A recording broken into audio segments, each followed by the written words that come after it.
Hello दोस्तों, reel वाला 2.1 में आपका स्वागत है।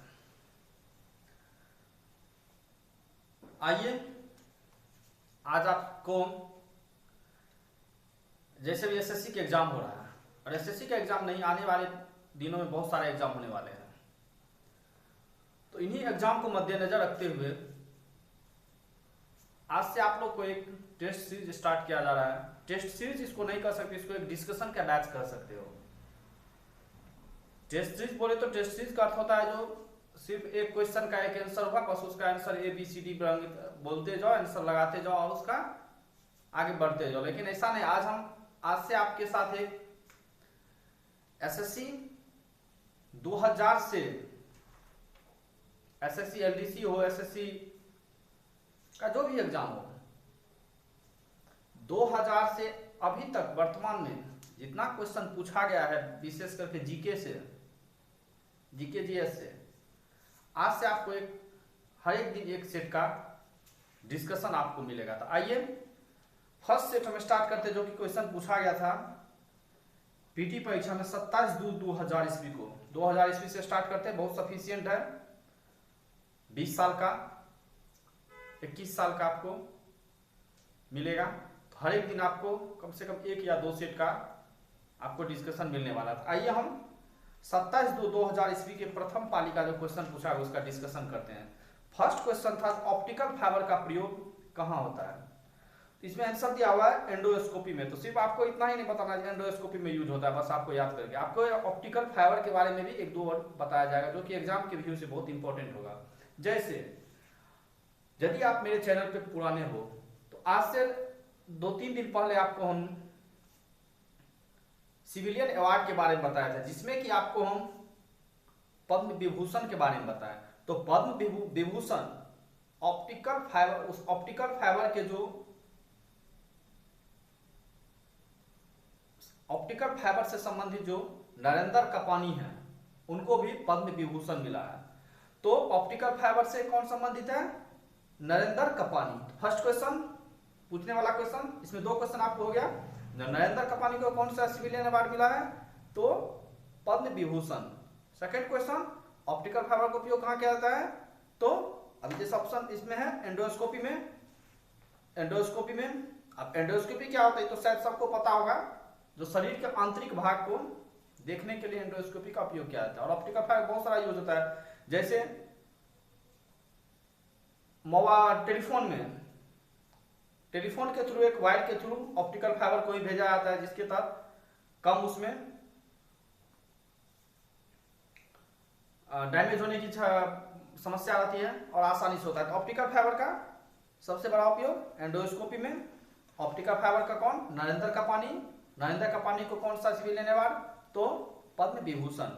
साथ ही साथ 1970 में प्रथम बार ऑप्टिकल फाइबर का प्रयोग किया गया। तो ऑप्टिकल फाइबर से इतना क्वेश्चन।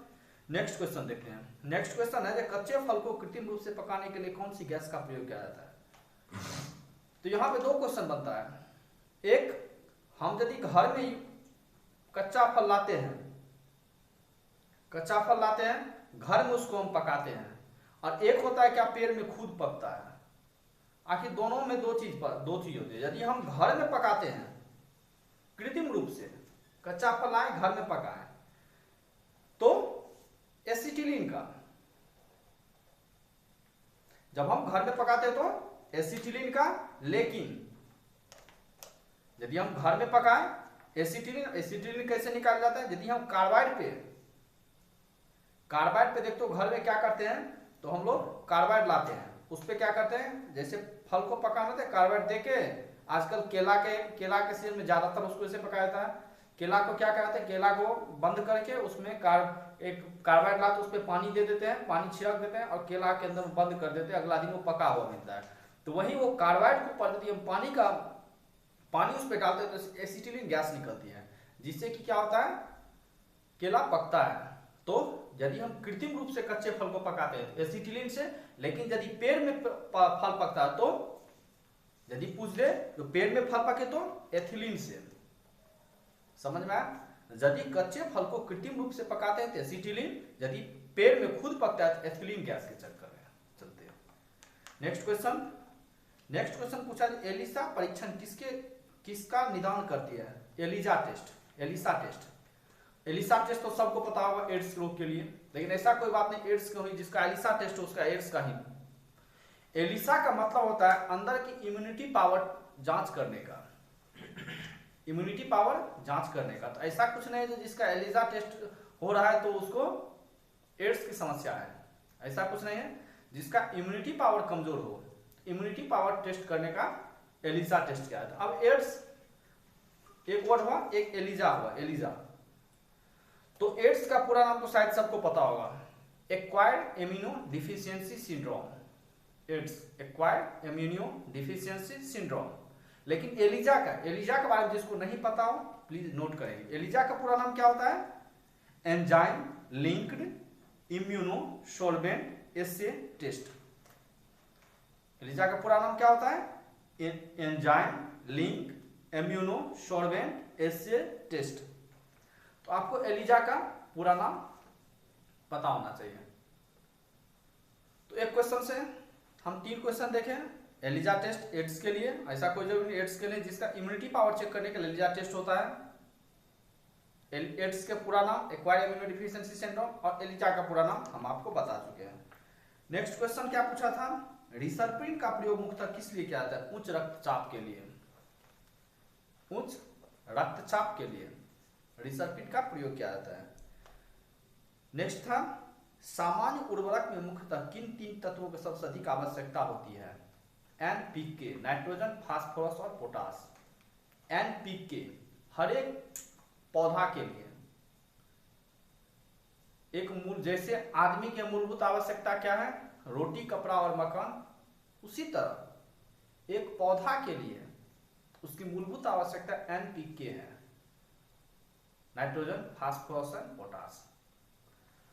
तो यही बताया गया कि एनपीके एक मूलभूत आवश्यकता है। नेक्स्ट क्वेश्चन है, किसी द्रव के पृष्ठ तनाव का क्या कारण है? द्रव का पृष्ठ तनाव किसके कारण होता है? पृष्ठ तनाव बोले तो सरफेस टेंशन, किसके कारण? तो अणुओं के बीच के संसंजन बल के कारण। तो यहां पे एक वर्ड आया है, सबसे पहले पृष्ठ तनाव, दूसरा वर्ड आया संसंजन बल। ताकि पृष्ठ तनाव क्या होता है, संसंजन बल क्या होता है,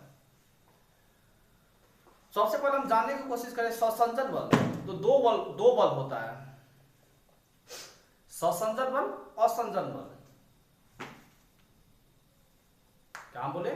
संसंजन बल, असंजन बल और पृष्ठ तनाव। अभी हम पता करेंगे संसंजन बल क्या होता है। तो जैसे हम एक एग्जांपल देते हैं, एक पेज कागज है, कागज के ऊपर में मेरा हाथ चिपक गया, ठीक, कागज के ऊपर मेरा हाथ चिपक गया। बोर्ड पे हम लिखते हैं, बोर्ड पे मार्कर के थ्रू हम लिखते हैं, तो हम जो लिखते हैं वो लिखा हुआ उस पे चिपक जाता है, ठीक, ओके। नेक्स्ट, जैसे हम पानी का ही बूंद, पानी का बूंद गोल हो जाता है, चिपक जाता है। तो यानी कहने का अर्थ हुआ आखिर कुछ तो कारण है। इसमें हम देखेंगे स्वसंजन बल और असंजन बल मेन कारण है। तो स्वसंजन बल होता है, स्व मतलब समान वस्तुओं के बीच जब बल काम करेगा तो स्वसंजन बल, और असमान वस्तुओं के बीच काम करेगा तो असंजन बल। अब समान असमान क्या हुआ? जैसे हम सपोज पानी के बूंद के बारे में बोले, तो पानी के बूंद, पानी, ठीक, पानी में क्या, पानी, चलो पानी हार्ड वर्ड हो गया। जैसे हम घर बनाते हैं, घर बनाए, घर में क्या चीज जरूरत है? ईंट की जरूरत पड़ती है, सीमेंट, बालू, सब मिला के घर बनता है। और ईंट भी कोई ऐसा चीज होता है, ईंट भी कुछ का बनता है, मिट्टी का बनता है। तो यदि बोलते हैं ईंट क्या चीज का, क्या कौन से बल के चलते ईंट का निर्माण होता है, तो वहां पर हम कहेंगे स्वसंजन बल। कैसे? तो ईंट के अंदर में जो भी होगा फोर्स, ईंट के अंदर में जो भी होगा वो क्या है? पूरा बालू ही है, टोटल अंदर में मिट्टी है, तो मिट्टी को अपने में दबाए पकड़े हुआ है, तो मिट्टी समान चीज है, तो उसके स्वसंजक बल। और असंजक बल, जैसे हम मिट्टी और सीमेंट लिए, मिट्टी सीमेंट मिला दिए, घर का एक निर्माण हो गया, असंजक बल। समझ में आ गया? जस्ट सेम हम बताते हैं, एग्जाम में पूछा गया ऐसा एग्जाम क्वेश्चन पूछा गया है, जो बोर्ड पे स्याही के द्वारा लिखा जाना कौन से बल का उदाहरण है। तो बोर्ड और स्याही दो अलग अलग चीजें हैं, तो दो अलग चीज है और संजक बल, बिल्कुल सही बात है, दो अलग चीज और संजक बल। लेकिन यदि हम पानी के बूंद लें तो पानी के बूंद में क्या है, टोटल पानी ही है, पानी एक दूसरे से चिपका हुआ है, तो दोनों समान बल है, पानी पानी पानी सब समान है, तो समान है तो स्वसंजक बल। शायद आप लोग को समझ में आ जाना चाहिए, स्वसंजक बल और संजक बल समान चीजों के बीच, यदि समान चीज के बीच यदि बल काम करे स्वसंजक बल, अणु अणु के बीच काम करे किया स्वसंजक बल, अणु परमाणु और संजक बल। गोंद के थ्रू यदि किताब चिपक गया, गोंद और किताब दो अलग अलग, और संजक बल के कारण बोर्ड पे हम लिखने की प्रैक्टिस, बोर्ड पे हम लिखते हैं और संजक बल। लेकिन यदि एक किसी अब ऐसा एग्जांपल दे जिसमें कि क्या हो, तो समान चीज हो, जैसे ईंट का हम एग्जांपल दिए, पानी के बूंद का एग्जांपल, क्या होता है स्वसंजक बल। तो स्वसंजक और संजक बल की आपको किसी प्रॉब्लम नहीं होनी चाहिए। साथ ही साथ क्या पृष्ठ तनाव, तो सरफेस टेंशन, पृष्ठ तनाव क्या होता है, पृष्ठ तनाव होता है हर एक दुनिया में हर एक चीज, आप जैसे गुरुत्वाकर्षण के बारे में पढ़े होंगे, गुरुत्वाकर्षण में क्या होता है, दुनिया में हर एक चीज एक दूसरे को अपने ओर आकर्षित करना चाहता है, हर एक चीज एक दूसरे को अपने ओर आकर्षित करना चाहता है। सेम इसी तरह क्या होता है, पानी के बूंद का जितना भी उसका मॉलिक्यूल है, जितना भी कण है, सब एक दूसरे को अपने ओर आकर्षित करना चाहता है, हर एक चीज। तो पृष्ठ के बीच अणु के, यानी एक किसी अणु के बीच के पृष्ठ में यदि एक तनाव उत्पन्न हो जाए,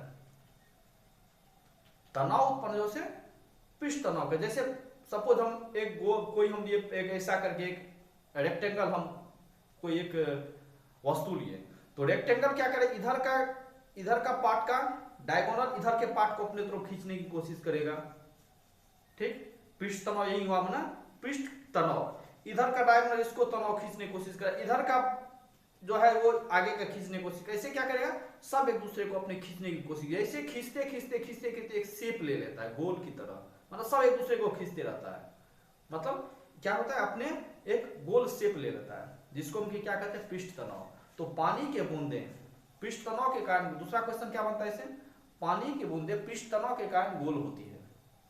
एग्जाम में बहुत बार आप लोग शायद दिए होंगे, एग्जाम देखे होंगे, जो पानी की बूंदे गोलाकार क्यों होती है, पृष्ठ तनाव के कारण।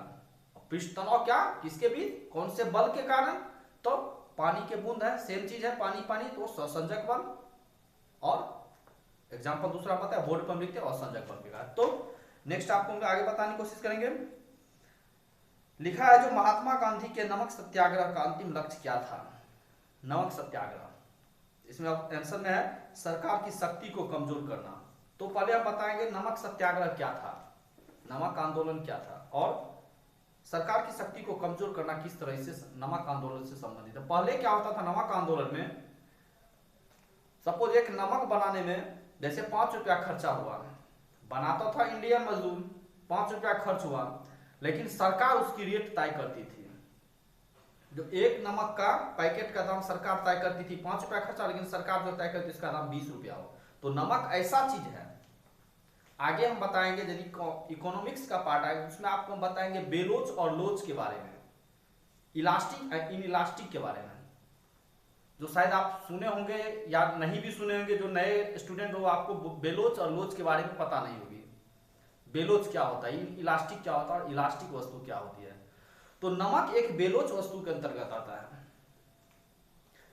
तो क्या है, एक आवश्यक वस्तु है, नमक के बिना कुछ काम होने वाला नहीं है, जो चीज हो हर एक भी चीज नमक। तो यदि एक नमक के पैकेट का दाम यदि हम 100 रुपया डिसाइड कर दें, आदमी को लेना मजबूरी है, वो लेना पड़ेगा, हाँ बशर्ते कम खाएगा, लेकिन 100% लेना जरूरी है। तो सरकार क्या करती थी, जैसे 5 रुपया का नमक है उसको 100 रुपया 200 रुपया ऐसे करके उसको उसका फिक्स प्राइस फिक्स दे देता था, आदमी मजबूर होकर लेना पड़ता था, जबकि उसका कॉस्ट 5 रुपया 7 रुपया। इसी को तोड़ने के लिए, इसी को बंद करने के लिए महात्मा गांधी ने नमक आंदोलन चालू किया था। तो नमक आंदोलन 12 मार्च 1930 ईस्वी को स्टार्ट हुआ था।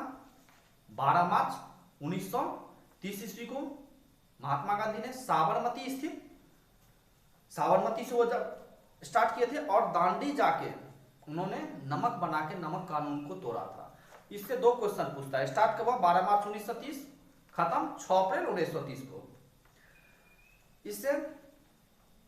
इसके बाद जस्ट सविनय अवज्ञा आंदोलन प्रारंभ हुआ था। नमक आंदोलन के जस्ट बाद सविनय अवज्ञा आंदोलन प्रारंभ हुआ था। क्वेश्चन पूछा था नमक आंदोलन के बाद कौन से आंदोलन या सविनय अवज्ञा आंदोलन के बीज कौन से आंदोलन में जो छुपा हुआ था। तो सविनय अवज्ञा आंदोलन के बीज नमक आंदोलन में छुपा हुआ था।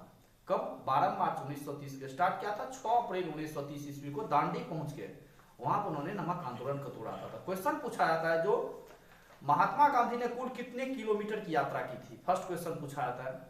सेकेंड क्वेश्चन उनके साथ और कितने आदमी थे। तो 79 आदमी याद रखना है। ठीक, महात्मा गांधी कितने उनके साथ अनुयायी था? 79 आदमी उसके साथ था। टोटल उन्होंने 322 किलोमीटर की यात्रा किए हुआ था। नेक्स्ट हम देखते हैं। नेक्स्ट है आपको नमक आंदोलन के बारे में आपको बता दिया। उसके बाद है जो 20 सितंबर 1932 को यरवदा जेल में महात्मा गांधी ने आमरण अनशन किसके विरोध में किया था। तो रेमजे मैकडोनाल्ड का सांप्रदायिक। इसमें आपको रेमजे मैकडोनाल्ड का एक बहुत बड़ा पंचांग आया था, एक जिसको कहते एक रूल रेगुलेशन 1932 में आया हुआ था, जिसके बारे में कभी यदि एक स्पेशल इसका वीडियो डालना पड़ेगा रेमजे मैकडोनाल्ड का क्या था वो रूल रेगुलेशन। तो इसको पूरा डिटेल से बताएंगे, बहुत लंबा जाएगा। नेक्स्ट हम देखते हैं ओबरा किस लिए प्रसिद्ध है। तो उसमें शक्ति संयंत्र केंद्र ओबरा। इसी तरह आपको याद आगे मिलेगा तारापुर कहाँ स्थित है, रावत भाटा कहाँ स्थित है। तो मैं आपको एक सेपरेट वीडियो दिया जाएगा जिसमें आपको इसके बारे में परमाणु ऊर्जा केंद्र और कहाँ वो स्थित है इसके बारे में एक सेपरेट वीडियो, नरौरा, इस सब बारे में आपको सेपरेट वीडियो बताया जाएगा। नेक्स्ट है नाबार्ड का प्रमुख कार्य क्या है। नाबार्ड एक पहले इसका आंसर है। नाबार्ड का प्रमुख कार्य क्या है? पुनर्वितरित संस्थाओं के रूप में काम करना, इसका आंसर होगा। और नाबार्ड के बारे में सबसे पहले आपको हम बताने की कोशिश। इसका स्थापना 12 जुलाई 1982 को हुआ था। 12 जुलाई 1982 को नाबार्ड की स्थापना हुई थी। तो नाबार्ड से क्वेश्चन क्या पूछा जाता है। नाबार्ड का सबसे पहला नाम, इसका स्थापना तो 1982 नाबार्ड की स्थापना। साथ ही साथ इसका पूरा नाम पूछा जाता है। तो national bank of agriculture and rural development, national bank of agriculture and rural development, NABARD. यह एक छोटे किसानों का एक बैंक है। नाबार्ड छोटे किसानों को ऋण देने के लिए एक प्रकार का बैंक है NABARD, national bank of agriculture and rural development. Next है ऑप्टिकल फाइबर का आविष्कार किसने किया। शुरू में बोल दिया नरेंद्र कपानी। राजा रवि वर्मा किस क्षेत्र में। राजा रवि वर्मा पेंटिंग के क्षेत्र से संबंधित है। द्वितीय गोलमेज सम्मेलन में भारत के प्रतिनिधित्व किस महिला ने किया था। सरोजिनी नायडू, सबको याद होगा, इसमें कुछ ज्यादा बताने की बात नहीं है। नेक्स्ट देखेंगे किस वर्ष के शासकों ने ब्राह्मण तथा बौद्ध भिक्षुओं को करमुक्त ग्राम देने की प्रथा। सातवाहन वंश। यदि आप कल का मेरा वीडियो देखे हैं तो हमने आपको सातवाहन वंश के बारे में बहुत डिटेल से बताया। सातवाहन वंश के बारे में जिसने सबसे पहले शीशे का सिक्का, सबसे पहले शीशे का सिक्का और सर्वाधिक शीशे का सिक्का जारी किया था सातवाहन शासकों ने। बताए थे 100 से सातवाहन, 100 से शीशे का। तो शीशे का सिक्का सबसे पहले सातवाहनों ने किया था। साथ ही साथ उन्होंने ब्राह्मण एवं बौद्ध को भूमि अनुदान में देने की प्रथा प्रारंभ की थी। भूमि अनुदान में कर मुक्त भूमि देने की प्रथा प्रारंभ की थी। कौन? सातवाहनों ने। नेक्स्ट है वैदिक गणित का सर्वाधिक महत्वपूर्ण ग्रंथ कौन था। शुल्बसूत्र एवं प्राचीन तैथिस सागर के निक्षेप के बलित होने पर क्या बना। आल्पस पर्वत। आल्पस पर्वत प्राचीन तैथिस सागर के निक्षेप से बलित होने पर क्या बना है। तो आल्पस पर्वत। तो इसके बारे में बताएंगे। जो हिमालय जो है, हिमालय की उत्पत्ति कैसे हुई, किस तरह का पर्वत का उदाहरण है। आल्पस पर्वत की उत्पत्ति कैसे होगी। तो आल्पस पर्वत का आपको पता हो जाना चाहिए। वो तैथिस सागर जो था वो उसमें एक बल उसमें फोर्स लगा, जिसके चक्कर में क्या वो उसका फोल्ड हो गया, मुड़ के क्या वो ऊपर उठ गया। वही ऊपर उठा हुआ आज क्या है आल्पस पर्वत। इसी तरह हिमालय के बारे में भी है। हिमालय के बारे में नेक्स्ट बताएंगे।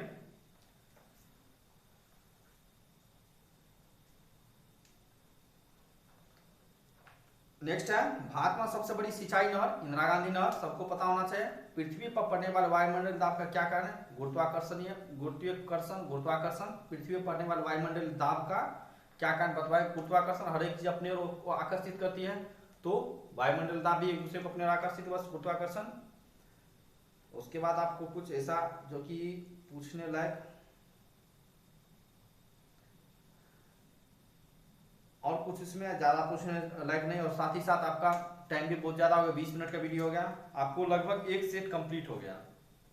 27/2/2000 ईस्वी को प्रथम पाली में जो क्वेश्चन पूछा, इसमें 2 क्वेश्चन मात्र 2 या 3 क्वेश्चन आपको बताना है, क्योंकि उसमें कुछ देख रहे जो लंबा जा रहा है। जैसे आपको परमादेश 5 तरह के जो रीट जारी किया जाता है, अनुच्छेद 32 के तरफ लोकसभा, अनुच्छेद 32 के तहत सुप्रीम कोर्ट के द्वारा परमादेश, बंदी प्रत्यक्षीकरण, तो चूंकि उसका एक क्वेश्चन देख रहे हैं, 1935 का अधिनियम देख रहे हैं, तो चूंकि इसको बताने में थोड़ा सा टाइम लगेगा परमादेश, और इसका जो टोटल है रीट है, रीट के बारे में ही थोड़ा सा बताने में टाइम लगेगा, इसलिए नेक्स्ट वीडियो का वेट करिए। नेक्स्ट वीडियो में आपको रीट के बारे में बताया जाएगा। जो यदि आपको कभी कोई गिरफ्तार कर ले, तो आपके पास हक बनता है जो गिरफ्तार किए हुए आदमी को कौन से रीट के तहत आपसे वो सवाल कर सकते हैं, जो आपको जो गिरफ्तार किया था आखिर क्यों गिरफ्तार किया। यदि आपके पंचायत में कोई पदाधिकारी, पंचायत में यदि कोई आपके डिस्ट्रिक्ट में या कहीं भी कोई पदाधिकारी अपने काम का सही ढंग से निर्वाह नहीं कर रहा है, तो आप उसको किस रीट के तहत उसको शिकायत आप अपने ऊपर कर सकते हैं। तो नेक्स्ट वीडियो में आपको रीट के बारे में पूरा डिटेल से बताएंगे। तब तक के लिए यदि आप चैनल पर नए हैं तो सब्सक्राइब करें, यदि आप पुराने हैं तो लाइक शेयर एंड अपने दोस्तों के साथ शेयर करें, ज़्यादा से ज़्यादा शेयर करें, और ऐसे ही चैनल पे बने रहें। यदि आप बहुत दिन से इस चैनल पे, तो आपको पता चला होगा इसमें क्या इंपॉर्टेंट क्वेश्चन सब पूछा जा रहा है और बताया जा रहा है। तो मिलते हैं नेक्स्ट वीडियो के लिए, तब तक के लिए जय हिंद, जय भारत।